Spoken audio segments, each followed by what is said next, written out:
Doctor عارف صدیقی صاحب، سب سے پہلے تو یہ فرمائیے کہ پچھلے کچھ عرصے سے ایران اور سعودی عرب کے ساتھ سفارتی تعلقات بڑے اچھے ہو گئے تھے ان دونوں کے، لیکن اس نازک مرحلے پہ، اس کروشل ٹائم پہ جب ایران کی اور امریکہ کی جنگ جاری ہے، اس دوران ایران کے جو حمایت یافتہ حوثی ہیں ان کے اور سعودی عرب کے درمیان ایک دفعہ پھر جو ہے کشمکش جو ہے وہ بڑی ہے، کشیدگی بڑی ہے، اور ایون جنگ کا معاملہ جو ہے وہ شروع ہے۔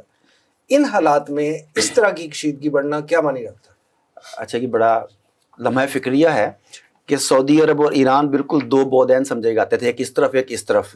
گزشتہ دنوں میں ہم نے دیکھا کہ ان میں کچھ قربتیں بڑھیں۔ یہی معاملہ ترکی کے ساتھ ہوا۔ ترکی نے نہ صرف سعودی عرب کے ساتھ اپنے تعلقات بہتر کیے، ادھر ایران کے ساتھ بھی بہتر کیے، تو پوری امت مسلمہ تھوڑی تھوڑی خوش ہوئی کہ شاید اب ہم اتفاق اور وحدت کی بات کرنے جا رہے ہیں۔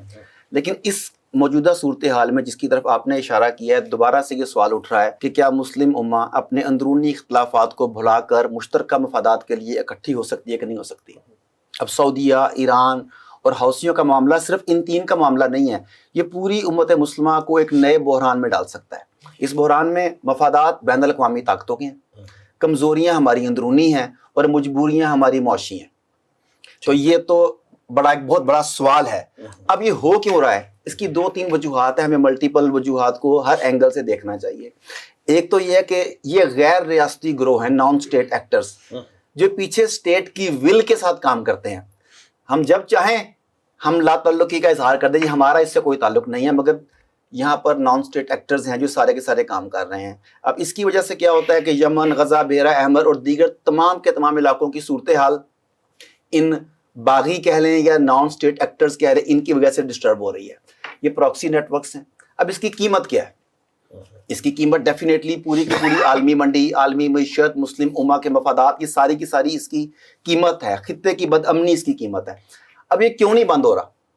وجہ یہ ہے کہ دونوں ممالک، ایران بھی اور سعودی عرب بھی، دو مختلف محاذوں پہ دو مختلف جنگیں لڑ رہے ہیں۔ ایک ہے سفارتی جنگ، جس میں وہ اپنا انفلوئنس بھی اور لوگوں کو دکھانے کے لیے فیس سیونگ بھی وہ سارے کچھ کر رہے ہیں، وہ سفارتی جنگ کے ہم بہت اچھے ہیں۔ دوسری جنگ جو پس پردہ چل رہی ہے وہ زمینی اثر و رسوخ کی جنگ ہے۔ میں گریٹر اسرائیل چاہتا ہوں، گریٹر ایران چاہتا ہوں، میں گریٹر سعودی عرب چاہتا ہوں، میں گریٹر ترکی چاہتا ہوں، میں گریٹر پاکستان چاہتا ہوں۔ ہر ملک میں کوئی نہ کوئی ایسی غلبے کی تحریک ہے، اور ان دو ممالک میں خاص طور پہ ہے کہ یہ زمینی اثر و رسوخ کی جنگ، عالم اسلام کی قیادت، یہ بہت بڑے مسائل ہیں ان کے۔ اب ہو کیا رہا ہے کہ ایران لبنان میں، عراق میں، شام میں اسٹریٹجک دباؤ چاہتا ہے تاکہ اس کے ذریعے اپنے مفادات کی نگرانی کر سکے۔ آن دا ادر ہینڈ اگر سعودی عرب کو دیکھیں تو اس کے لیے ویژن 2030 بہت زیادہ اہم ہے۔ اس کے آنے والے کئی سال بلکہ کئی ڈیکڈز کا انحصار ویژن 2030 کی مالیاتی کامیابی کے ساتھ مشروط ہے۔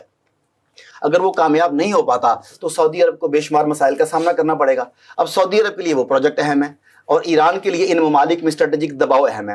تو یہ تہ در تہ جنگ ہے جس میں لوکل وار لارڈز بھی انوالو ہیں، ان کے جو الائز ہیں ان کے بینیفٹس بھی ساتھ ساتھ اٹیچ ہیں۔ تو یوں سمجھیے کہ یہ ان آفیشیل وار ہے جو چل رہی ہے، اور میرا خیال ہے کہ یہ ختم نہیں ہوگی۔